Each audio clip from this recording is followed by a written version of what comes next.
Alfonso Cuarón a beau avoir réimaginé à la perfection l'univers d'Harry Potter, la Warner l'a remplacé pour la réalisation du 4e film. Je ne connais pas toute l'histoire derrière la caméra, peut-être qu'Alfonso Cuarón avait d'autres projets, ou que peut-être que la Warner voulait quelqu'un de plus fiable, je sais pas. Toutefois, c'est au tour de Mac Newell, réalisateur des 4 mariages et enterrements. Ok, mais enfin, le film commence avec un vieil homme qui voit de la lumière dans la maison abandonnée près de chez lui. Il va voir pour apercevoir Petit Gros, appelé ici Queue de Verre, pour une raison qui n'est pas expliquée dans le film. Chez lui, qui a une explication dans le bouquin, ce qui est bien, mais ici, il n'y a pas vraiment d'explication. Discutant avec Voldemort dans sa forme la plus monstrueuse et pathétique, et un mystérieux bonhomme le servant. Le vieil homme se fait surprendre par un serpent, lui aussi au service de Voldemort, qui prévient ce dernier qu'ils sont espionnés. Voldemort le tue et on voit que tout ça était qu'un rêve d'Harry, qui se fait réveiller par Hermione. Ouais, cette fois-ci, plus de Dursley en ouverture. On retrouve Harry chez les Weasley. Et ma coupe de cheveux loufoque habituelle quand il fait froid. Mais enfin, heureusement, Ron a une coiffure encore plus ridicule pour rendre la coiffure d'Harry normale. Le trio et la famille Weasley se réveillent tôt pour retrouver Amos Diggory, joué par Jeff Rawls, et son fils Cédric Diggory, joué par le célèbrement nul Robert Pattinson. La petite équipe va vers un porte au loin, un objet magique qui permet de se téléporter à un autre endroit. Il l'utilise pour aller à la Coupe du Monde de Quidditch. Voici notre palace. Quoi?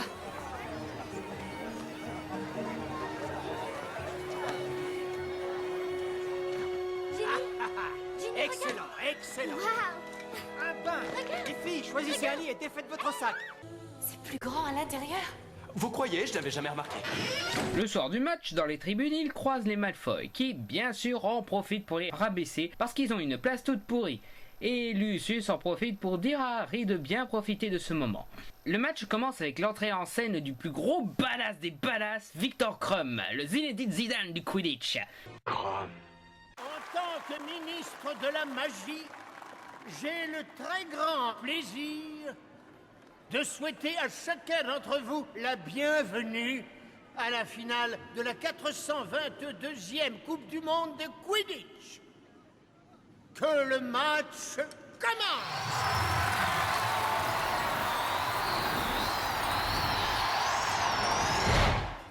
Attends, quoi? Toute cette préparation pour passer direct après le match? Même pas un petit montage pour montrer à quel point il est génial le Krum? Sérieux? Mais enfin bref, Ron, Fred et George pètent un plomb en parlant à quel point Krum est génial. Bien qu'on aurait bien aimé le voir être génial au lieu d'avoir une déclaration d'amour de la part de Ron. Mais enfin, ce moment bien débile est interrompu par une attaque du Ku Klux Klan, je veux dire des mange-morts, les adeptes de Voldemort. Ouais, ils sont pas super subtils sur le design de ces mecs, hein. Oui, ça va, on a compris, c'est des racistes, c'est du Ku Klux Klan, c'est des méchants, pas la peine de sortir des petites capuches pointues, c'est bon. Dans tout ce chaos, Harry se fait assommer et se réveille une fois le camp en cendres, pour apercevoir un mange-mort, joué par David Tennant. Excusez-moi. Petit délire d'un fan de Doctor Who. Mais enfin, le docteur fait apparaître dans le ciel le signe de Voldemort avant d'apercevoir Harry et s'enfuir. Ron et Hermione le retrouvent et ils tombent sur les autorités, accompagnés d'Arthur et d'un autre gars du ministère, Barty Croughton, joué par Roger Lloyd Pack. Ok, sérieux, la tante Tardis, David Tennant, maintenant le créateur des Cybermen, on essaie de m'influencer avec mon côté fan de Doctor Who ici? Je n'accepte pas les pots de vin, McNewell, désolé. Après ça, on retrouve les enfants à bord du Poudlard Express. 2 pâtes à citrouille, s'il vous plaît.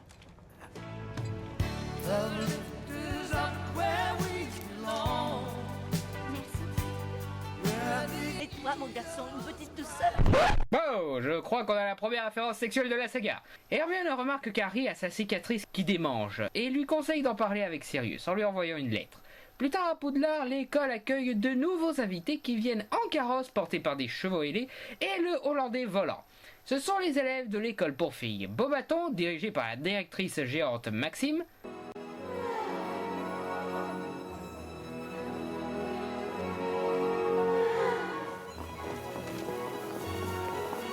Je rêve. Pourquoi le nom de l'école me semble pornographique maintenant? Et l'école de garçons nordiques Downstrong, dirigée par le directeur Kargaroff.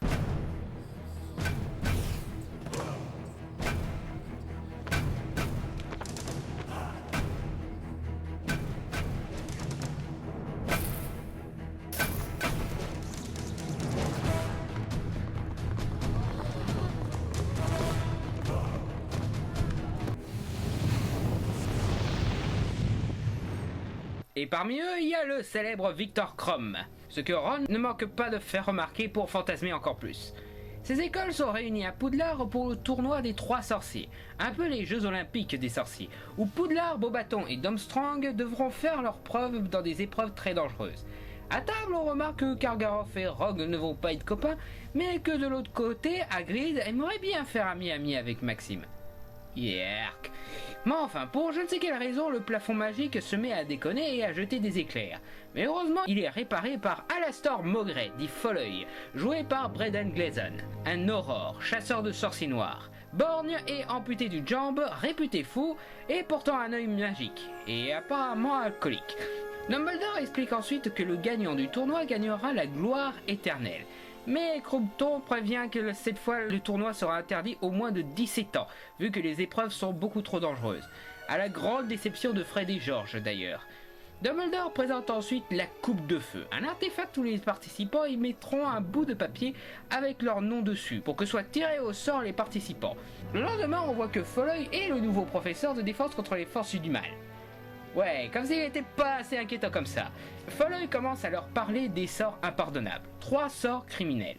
Il interroge les élèves sur ces sorts pour savoir les sorts qu'ils connaissent. Ron parle de l'Hyperium, un sort de contrôle mental que Folleuil démontre avec une petite araignée crabe. Vient au tour de Neville pour proposer un sort. Il y a le sortilège de Loris. Exact, exact. Le sortilège de torture. En Doloris.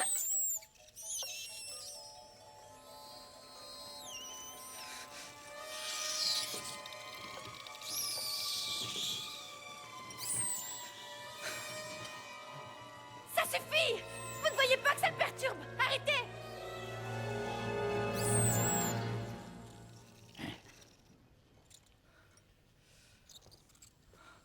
Hermione conclut ensuite avec le dernier sort, l'Avada Kedavra, le sortilège de mort, dont le seul qui y ait survécu est Harry. Après le cours, le trio retrouve Neville, souffrant dans son coin. Folleuil le retrouve et lui propose de boire un thé. On voit ensuite certains élèves mettre leur nom dans la coupe, notamment Cédric et Victor.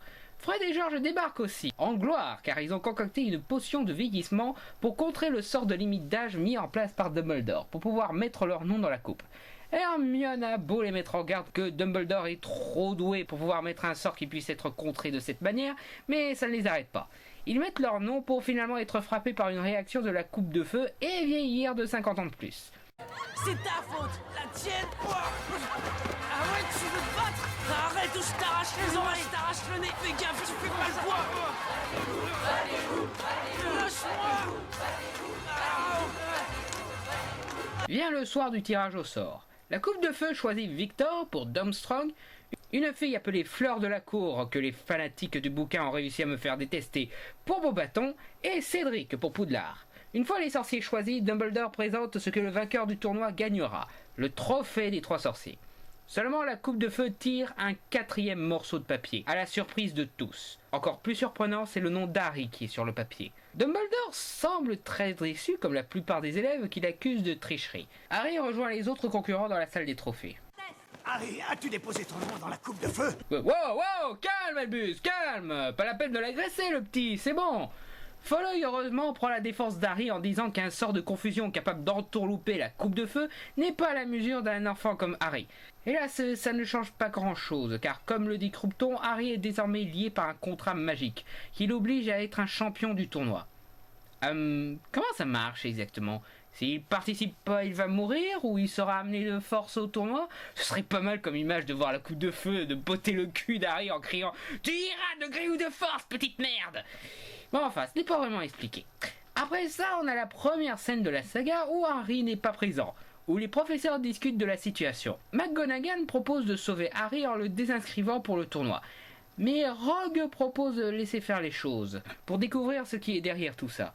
Je suis d'accord avec Severus. Alastor, veillez sur Harry, voulez-vous? Je peux faire ça.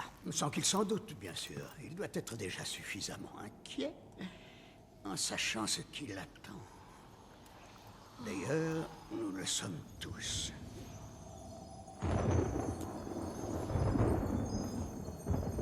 Dans le dortoir des Gryffondors, Ron commence à engueuler Harry d'avoir mis son nom dans la coupe sans l'avoir prévenu, ou lui avoir proposé de participer. Harry a beau lui expliquer qu'il n'y est pour rien, mais Ron boude.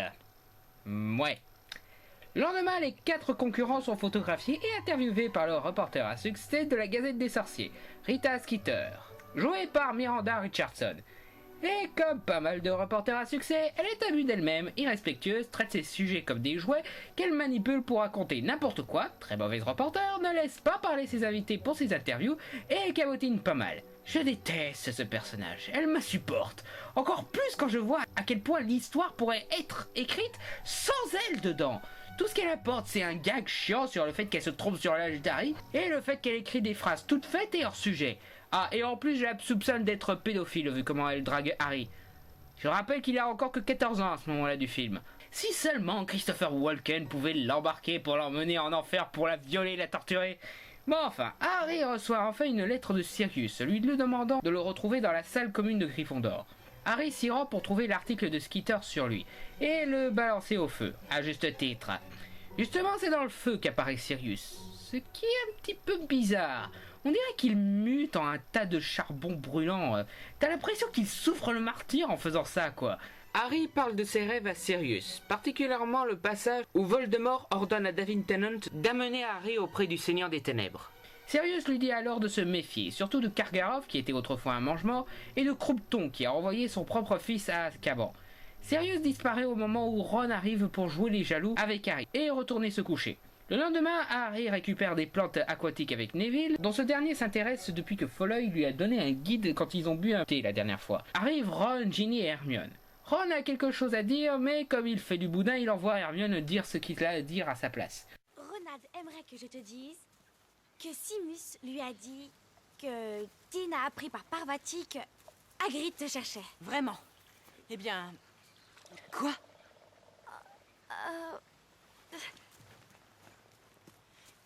Je peux pas faire ça.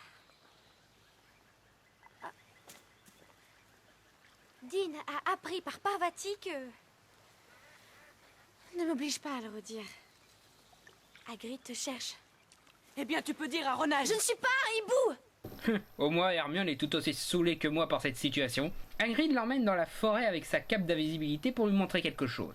Harry remarque qu'Hagrid s'est refait une beauté, gel dans les cheveux et fleurs sur le costard. En effet, Hagrid sort avec Maxime. Harry représente bien ma vision du truc. Mais ce n'est pas ça qu'Hagrid veut lui montrer, Dieu merci. Il voulait lui montrer la première épreuve du tournoi, des dragons. Hagrid évoque le fait que Ron était au courant pour les dragons. Ce qui énerve encore plus Harry parce que ce petit con aurait pu le dire directement. Le lendemain, Harry voit que la plupart des élèves portent un badge de soutien à Cédric et d'insultes envers Harry. Il passe tous ses trolls pour aller prévenir Cédric pour les dragons. Il va ensuite voir Ron.